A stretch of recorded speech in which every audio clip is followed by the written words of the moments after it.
কিছুটা বিভ্রান্তি আছে আপনাদের এই ফুটবল অঙ্গনে। আমরা অবশ্যই নারী লিগে অংশগ্রহণ করব। আমি পূর্ণ আশাবাদী যে এবার ভারতের মাটি থেকে আমরা জয় নিয়ে আসতে পারবো। যে 18 জন ট্রেনিংয়ে অংশ নিতে চায়নি তারা কিন্তু বলেছে, কেননা পর বরাতে আমরা দেখতে পেলাম যে তারা হয়তো এই ছুটি পরে ক্যাম্পে যোগদান করবে।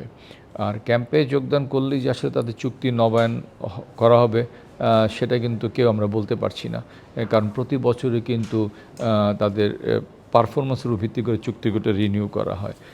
এতে হয়তো কেউ বাদ পড়বে, কারো চুক্তি হয়তো ক্যাটাগরি থেকে নিচের ক্যাটাগরিতে চলে আসবে, আবার কেউ হয়তো উপরের ক্যাটাগরিতে যাবে। তো এটা সব কিছু আসলে চুক্তি হলে বলা যাবে। এখন তবে আমরা আশাবাদী যারা পারফরমেন্স দেখাতে পারবে বা কোচের দৃষ্টিতে যাদেরকে মনে হচ্ছে তাদেরকে ন্যাশনাল টিমে রাখার যোগ্য, তাদের সাথে অবশ্যই চুক্তি নবায়ন করা হবে।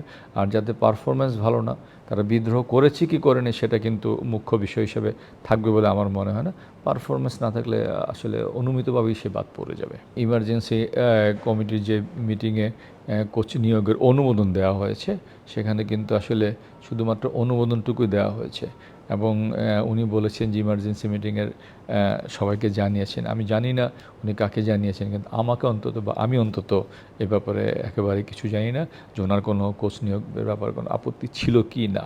তো আসলে ওই মিটিংয়ে শুধুমাত্র ইমার্জেন্সি কমিটি মিটিংয়ে কোচ নিয়োগটা অনুমোদন দেওয়া হচ্ছে। কাকে নিয়োগ করা হবে সেটা কিন্তু পূর্বেই সিদ্ধান্ত হয়ে আছে। তো ওই ইমার্জেন্সি মিটিং শুধুমাত্র অনুমোদন দেওয়া হচ্ছে, প্রেসিডেন্টের নেতৃত্বে সেই মিটিংটুকু হয়েছে এবং তাতে শুধুমাত্র কোচ নিয়োগটুকু অনুমোদনের জন্য সেই মিটিংটুকু ছিল। দ্যাট মিন্স পিটার বাটলার থাকবেন, এটা আগে সিদ্ধান্ত হয়েছিল, জাস্ট মানে ইমার্জেন্সি মিটিংয়ে সেটা অনুমোদিত হয়েছে। এবছর প্রথম লিগের প্রথম পর্ব শেষ হয়েছে। তো এই প্রথম পর্যায়ে আসলে আমরা খুব একটা ভালো অবস্থানে নেই, যদিও আমরা ইতিমধ্যে চ্যালেঞ্জ কাপে চ্যাম্পিয়ন হয়েছি এবং ফেডারেশন কাপে সেমিফাইনালে উঠে আছি।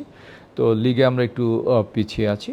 তো এই পিছিয়ে ঘাটতিটুকু পূরণ করার জন্য আমরা যথাসাধ্য চেষ্টা চালিয়ে যাচ্ছি এবং বেশ কিছু বিদেশি প্লেয়ারের সাথে আমাদের কথাবার্তা প্রায় চূড়ান্ত পর্যায়ে আছে। আশা করি এই মাসের শেষের দিকে তারা আমাদের দলের সাথে যোগ দেবে।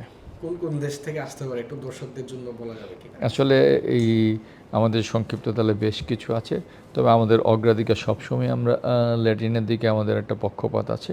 তো এবারও অধিকাংশ প্লেয়ারই হয়তো সেদিক থেকে আসবে। প্রত্যাশা তো এবার অবশ্যই আশাবাদী। আপনি যদি গত কয়েক বছরে ভারতের সাথে খেলাগুলো পর্যালোচনা করে থাকেন, দেখবেন বাংলাদেশ কিন্তু দু একটা খেলা ড্র করলে অধিকাংশ খেলা পরাজিত হলেও খেলাগুলোতে কিন্তু তুমুল প্রতিদ্বন্দ্বিতা ছিল এবং একটা পর্যায়ে দেখা যায় যে আমি একজন প্লেয়ারের স্পেসিফিকই বলবো, সুনীল ছেত্রীর কারণে ভারত এই খেলাগুলোতে জয় ছিনিয়ে নিয়ে গেছে আমাদের কাছ থেকে।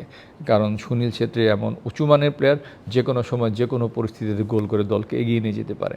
বর্তমানে সুনীল ছেত্রী অবসরে আছে আমি মনে করি, এবং বাংলাদেশ দলটা আগের চেয়ে একটু শক্তিশালী হয়েছে। আমি মনে করি এবার আমাদের জয়লাভ করার সমূহ সম্ভাবনা আছে এবং আমি পূর্ণ আশাবাদী যে এবার ভারতের মাটি থেকে আমরা জয় নিয়ে আসতে পারবো। দেশ জুড়ে তোলপাড়, ওয়ালটন ফ্রিজ কিনে হতে পারেন মিলেনিয়ার। এছাড়াও রয়েছে লক্ষ লক্ষ টাকার ক্যাশ ভাউচার সহ কোটি টাকার নিশ্চিত উপহার।